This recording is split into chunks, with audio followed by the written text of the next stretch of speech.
रात का वक्त था जब पापा ने मेरे कमरे से किसी आदमी को निकलते देखा था और पापा को यही लगा कि यह मेरा चलाया हुआ चक्कर है, जबकि ऐसा कुछ नहीं था। मैं तो मज़े से अपने बिस्तर में सो रही थी। मुझे तो कुछ पता ही नहीं था। शायद वह आदमी चोर था और चोरी के मकसद से घर में आया होगा। जब मेरे कमरे से बाहर निकला तो पापा ने उसे देख लिया।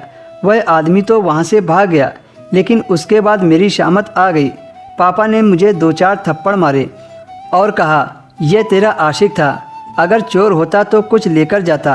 पापा ने मुझे खूब मारा और अगले दिन मेरी शादी का फैसला ले लिया। लेकिन मेरी मम्मी ने कहा, बिना जानकारी लिए तुम उसके पीछे क्यों पड़ गए हो? अभी हमारी बेटी की उम्र ही कितनी है। हमारे ख़ानदान में कम उम्र में शादी नहीं की जाती है। लेकिन मेरे पापा का कहना था कि मैंने खुद अपनी आंखों से देखा है, अब मैं और इंतज़ार नहीं कर सकता। मेरे माँ बाप आपस में इस तरह की बातें कर रहे थे, जबकि इससे पहले मेरे पापा ने कभी ऐसा नहीं कहा था।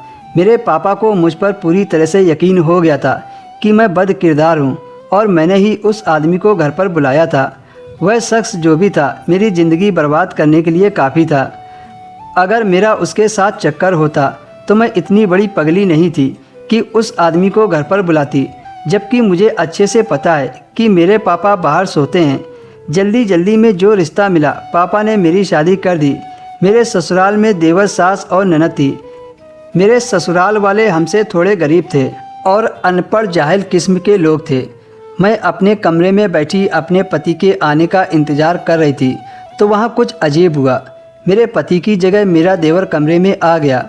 मैं देवर को देखकर चौंक गई और पूछा, तुम मेरे कमरे में क्या करने आए हो? देवर ने कहा, भाभी आप चिंता मत करो, आपकी शादी मेरे भाई से हुई है। मैं तो सिर्फ इस कमरे में सोने के लिए आया हूँ।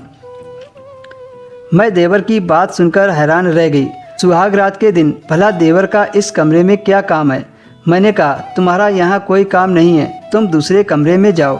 तो वह हंसने लगा और कहा कि मैं मजाक कर रहा था, भला मैं यहाँ सोने के लिए क्यों आऊँगा?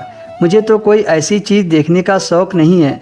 मैं हैरान थी कि यह लड़का किस तरह की बातें कर रहा है। वैसे मैं आपको यह बताने आया था कि भाई अपने दोस्तों के साथ बैठे बातें कर रहे हैं।